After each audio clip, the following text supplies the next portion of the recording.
আসসালামু আলাইকুম রহমতুল্লাহি বারাকাতুহু। প্রিয় বন্ধুরা, সবাইকে সালাম এবং শুভেচ্ছা জানাচ্ছি। আশা করছি আপনারা ভালো আছেন। আজ প্রায় অনেক দিন পর আপনাদের সাথে কিছু কথা বলতে এসেছি। ফর্মালভাবে আসলে কখনোই কথা বলা হওয়ার সুযোগ হয়ে ওঠে না। ব্যস্ততা কি, প্রবাস জীবনযাপন বুঝতে পারছেন, নানা রকমের ব্যস্ততা। তো আজকে বাংলাদেশের যে অবস্থা চলছে, আগামীকাল অর্থাৎ রাত পোহালেই লকডাউন ডাকা হয়েছে বাংলাদেশ আওয়ামী লীগের পক্ষ থেকে কিংবা স্বাধীনতা সপক্ষের মানুষদের পক্ষ থেকে। কেন এই লকডাউন? এই লকডাউন এই জন্য যে গত 14 মাস ধরে আওয়ামী লীগ সরকারকে আপনারা হটিয়েছিলেন বা বাংলাদেশের মানুষ কোনো না কোনোভাবে সরিয়েছিল বৈষম্যহীন বাংলাদেশ গড়ার জন্য, উন্নত বাংলাদেশ গড়ার জন্য, একটি সমৃদ্ধশালী আইনের শাসন প্রতিষ্ঠা করার জন্য এবং সন্তানদের ভবিষ্যৎ সুনিশ্চিত ভবিষ্যৎ করার জন্য। অথচ আজকের বাংলাদেশে চরম বৈষম্যের শিকার হচ্ছেন আপনারা। সমস্ত বাংলাদেশ যদি শিক্ষার কোনো পরিবেশ নেই, বাংলাদেশের শান্তির কোনো পরিবেশ নেই, অর্থনীতি একদম মুখ থুবড়ে পড়ে যাওয়ার অবস্থা, 3-এর নিচে নেমে গেছে জিডিপি, প্রায় 200 মিল ফ্যাক্টরি বন্ধ হয়ে গেছে, কত লক্ষ শ্রমিক এখন পর্যন্ত বেকার হয়েছে সঠিক তথ্য কারো কাছে নেই। কেউ বলে 70 লক্ষ, কেউ বলে 60 লক্ষ, কেউ বলে 1 কোটি। এই যে লক্ষ লক্ষ মানুষ বেকার হচ্ছে, কর্মসংস্থান হারিয়ে যাচ্ছে, বাংলাদেশে নেই কোনো কর্মসংস্থান, নেই কোনো বিনিয়োগ, না দেশীয় বিনিয়োগ না বিদেশি বিনিয়োগ, নেই কোনো অবকাঠামো নির্মাণ, নেই আইন শৃঙ্খলা রক্ষার কোনো উদ্যোগ। কেবল আছে কোনো রকম আওয়ামী লীগকে বাদ দিয়ে নির্বাচন করে ক্ষমতাকে পোক্ত করা। আওয়ামী লীগের লক্ষ লক্ষ কর্মীকে জেলে রেখে মানুষের কণ্ঠ রুদ্ধ করে, সাংবাদিকদের কণ্ঠ রুদ্ধ করে আজকে বাংলাদেশে এক নাবিশ্বাস তুলে দেওয়া হয়েছে আর্মি দিয়ে। বিশেষ করে আর্মিকে বলবো, তারা অর্ধেক চলে গেছে ব্যারাকে, আর অর্ধেক কেন যাচ্ছে না? এই সরকারের লেজিটিমেসি দেওয়ার জন্য, বৈধতা দেওয়ার জন্য। ইউনূস তো অবৈধ, তার সমস্ত সরকারটি অবৈধ। এই বাংলাদেশে অবৈধ সরকারের অধীনে কোনো নির্বাচন হতে পারে না।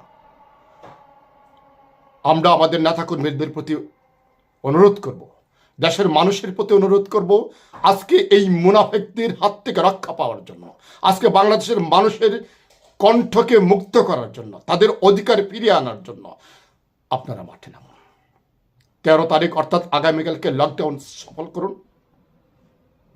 অন্যদিকে আমি বারবার একটা কথা বলি, পাগলা কুকুর যদি পায়ে কামড় দেয় তবে তাকে কামড় দিতে নেই, তাকে মাথায় মুগুর দিতে হয়। এখন আর মুগুরের সময় নেই, কারণ তারা যাকে কামড় দেবে সেটাই জলাতঙ্ক ছড়াবে। সুতরাং পাগলা কুকুর ডাস্টবিনে চলে যাবে। পরিষ্কার কথা। বাংলাদেশের অধিকার ফিরিয়ে দিতে হবে, আমাদের রাজনৈতিক অধিকার ফিরিয়ে দিতে হবে, আমাদের সামাজিক বন্ধনে ফিরিয়ে দিতে হবে, আমাদের সকল মানবিক অধিকার, নাগরিক অধিকার ফিরিয়ে দিতে হবে। ইউনূস, তুমি অবিলম্বে সরে যাও। ইউনূসকে সরানোর জন্য বাংলাদেশের মানুষের যা যা করণীয় তাই করবে, পিছু হটার সুযোগ নেই। কারণ তারা আমাদের পিঠ দেয়ালে ঠেকিয়ে দিয়েছে। আমাদের গণতান্ত্রিক কোনো অধিকার বাংলাদেশে নেই, আমাদের মানবিক কোনো অধিকার বাংলাদেশে নেই। আজকে হাজার হাজার লাশ বেঁচে আসছে নদীতে, খালে বিলে। এরকম জিজ্ঞাসার বাংলাদেশ কোনোদিন ছিল না। বাংলাদেশের মানুষ, আপনাদের কি এখনো বোঝার ক্ষমতা হয়নি? এই অত্যাচারী বিদেশের অ্যাসাইনমেন্ট নিয়ে যে খুনি ইউনূস বাংলাদেশে এসেছে, সে তো আপনাদের ভাগ্য নির্ণয় করতে আসেনি, আপনাদের ভাগ্য গড়ে দেওয়ার জন্য আসেনি। সে এসেছিল পশ্চিমাদের, বিশেষ করে ইউএসের পারপাস সার্ভ করার জন্য। কিছুটা পেরেছে, কিছুটা পারেনি। কাজেই বাংলাদেশে কোনো গণভোট নয়, 72 সংবিধানের ভিত্তিতে ইনক্লুসিভ নির্বাচন হবে। নির্বাচনে যদি বাংলাদেশ আওয়ামী লীগ হেরে যায় তবে কোনো কথা নেই, বাংলাদেশের মানুষ সেটা সিদ্ধান্ত নেবে নির্বাচনের মধ্য দিয়ে। আর যে মনে করেন আওয়ামী লীগ এভাবে নির্বাচন করেছে, সেভাবে নির্বাচন করেছে, রাতে নির্বাচন করেছে, সকালের নির্বাচন করেছে, সেই জন্য আওয়ামী লীগকে নির্বাচন আসতে দিবেন না। আমরা বলে রাখছি, আওয়ামী লীগ ছাড়া বাংলাদেশে কোনো নির্বাচন হবে না, হতে দেওয়া হবে না, সেটা যেভাবেই বলুন। ছোট ছোট নাপাক পাঠীরা আওয়ামী লীগের বিরুদ্ধে বহিষ্কার করছে। ৭১-এর পরাজিত শক্তি রাজাকার আল বদর আল শামসের সেই পেতাত্তারা আজ বাংলাদেশ চষে বেড়াচ্ছে, বাংলাদেশের মানুষের সকল অধিকার হরণ করছে ইউনূসের কাঁধে ভর করে। বিএনপি কখনো চুপ থাকে, কখনো কথা বলে। যখন তাদের উপর এসে পড়ে মূলা, তখন তারা কথা বলে। যখন মূলার জুস খেতে শুরু করে, তখন তারা চুপ করে যায়। যদি স্বাধীনতার কথা বলেন, ৭২-এর সংবিধানের কথা বলেন, যদি গণতন্ত্রের কথা বলেন, সার্বভৌমত্বের কথা বলেন, তবে বাংলাদেশের পক্ষে কাজ করতে হবে, কথা বলতে হবে। এই অবৈধ ইউনূস গংদেরকে সরাতে হবে। এনজিও মার্কা সরকার এসে বাংলাদেশের ভাগ্য নির্ধারণ করে দেবে, সেটা বাংলাদেশের মানুষ মেনে নেবে না। আওয়ামী লীগের বন্ধুদেরকে বলবো, ছাত্রলীগ, যুবলীগ সহ আওয়ামী লীগ সহ যত অঙ্গ সংগঠন আছে, 14 দলের যত নেতাকর্মীরা আছেন, স্বাধীনতার সপক্ষে যত মানুষ আছেন, বাংলাদেশ শান্তির পক্ষে যত মানুষ আছেন, আপনাদের প্রতি অনুরোধ থাকবে, আপনারা মাঠে নেমে আসুন, এই ইউনূস গংদেরকে বাংলাদেশ থেকে সরান এবং একটি সুন্দর ইনক্লুসিভ নির্বাচনের মধ্য দিয়ে গণতান্ত্রিক সরকার প্রতিষ্ঠিত করুন। আপনাদের তো এইটাই দাবি ছিল, গণতান্ত্রিক সরকার চান, নির্বাচন করতে চান, ভোট দিতে চান। সুতরাং আমাকে ভোট থেকে বঞ্চিত করে আপনি একা ভোট দিতে পারেন না। আওয়ামী লীগ সরকার কোনোদিন ভোটের বাইরে ক্ষমতায় আসেনি, সেটা রাতের হোক আর দিনের হোক, ভোট করে ক্ষমতায় এসেছে। সুতরাং আপনাদের প্রতি অনুরোধ থাকবে, আগামীকালকে লকডাউন আপনারা সফল করুন এবং আগামীকাল থেকে লাগাতার ভাবে এই ইউনূস গংদের বিরুদ্ধে, এই খুনিদের বিরুদ্ধে, ফ্যাসিস্টদের বিরুদ্ধে লাগাতার সংগ্রাম আমাদের চলবে। আওয়ামী লীগ ঘরে আর বসে থাকবে না, ঘরে বসে আর মার খাবে না। কত লক্ষ মানুষকে তোমরা অ্যারেস্ট করবা? কোটি কোটি মানুষ আছে যারা বঙ্গবন্ধু শেখ মুজিবুর রহমানকে ভালোবাসে, কোটি কোটি মানুষ শেখ হাসিনাকে ভালোবাসে, আওয়ামী লীগকে ভালোবাসে। আমরা মারে খেতে খেতে শিখে গেছি কিভাবে দাঁড়াতে হয়।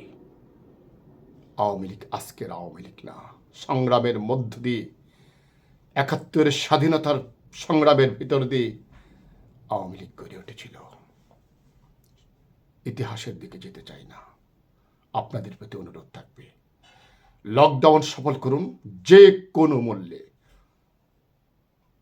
এবং আইন শৃঙ্খলা বাহিনীর প্রতি অনুরোধ থাকবে, আপনাদের ভাইদেরকে হত্যা করে ঝুলিয়ে রেখেছিল, আপনাদের বোনকে, আপনাদের সহকর্মীকে হত্যা করে জ্বালিয়ে দেওয়া হয়েছিল, অন্তঃসত্ত্বা নারীকেও জ্বালিয়ে দেওয়া হয়েছিল, ৩,৫০০ পুলিশকে হত্যা করেছে পুলিশ বাহিনী।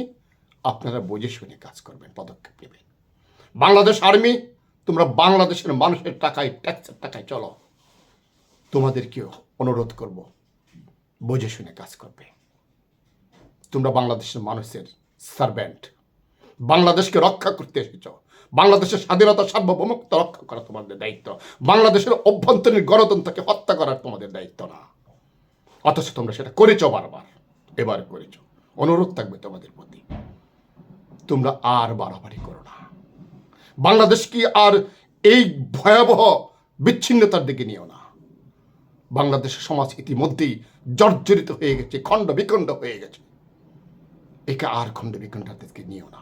একটি অবৈধ সরকারের মাধ্যমে, অবৈধ কোনো নির্বাচনের মাধ্যমে বাংলাদেশকে দীর্ঘ মেয়াদী একটা যুদ্ধের দিকে ঠেলে দিও না।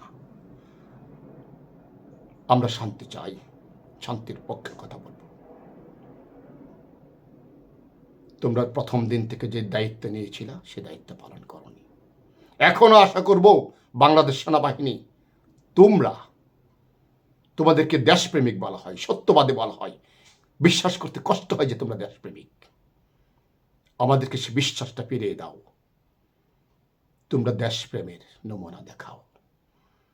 বাংলাদেশের কোটি কোটি মানুষকে বাদ দিয়ে, জেলে পুরে, হত্যা করে দেশপ্রেমিক হতে চাও, পারবা না। প্রত্যেকটা ঘটনার বিচার বাংলাদেশ হবে, প্রত্যেকটা হত্যাকাণ্ডের বিচার বাংলাদেশ হবে।